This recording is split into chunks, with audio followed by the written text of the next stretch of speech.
Last week, residents in Adams, Massachusetts were outraged after finding several flags missing from veterans' graves at a local cemetery.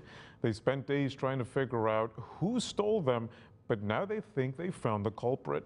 Lauren Linder from our sister station in Albany has that story. For the past week, Adams residents have been trying to figure out who stole dozens of flags from veterans' graves here at Bellevue Cemetery. Now they think they found their culprit down that hole. Who would do something like this? Mark Paquette was watering the flowers at Bellevue Cemetery, as he does often, when he couldn't believe what he saw.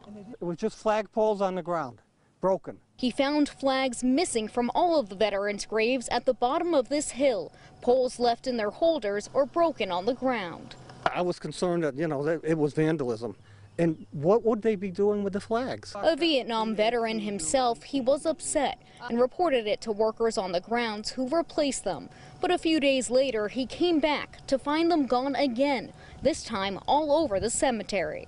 I walked up on the top of the hill here, and I saw every one was broken and down. He couldn't understand why it kept happening, and his wife Charmaine couldn't either. We were taught you don't even walk on graves, never mind steal the flags from veterans. Yeah. They reported it to police and spread the word on social media. Right away there was a response, people coming up to help. Along the way, Mark came across some clues about the culprit, who wasn't that good at covering its tracks. Does that look like stripes? It does, doesn't it? He found this hole surrounded by dirt, flowers, pieces of the flag, and even a vase, and then another one down the hill. A community member then remembered a story about woodchucks stealing flags from a cemetery in Hudson back in 2012. Things started coming together.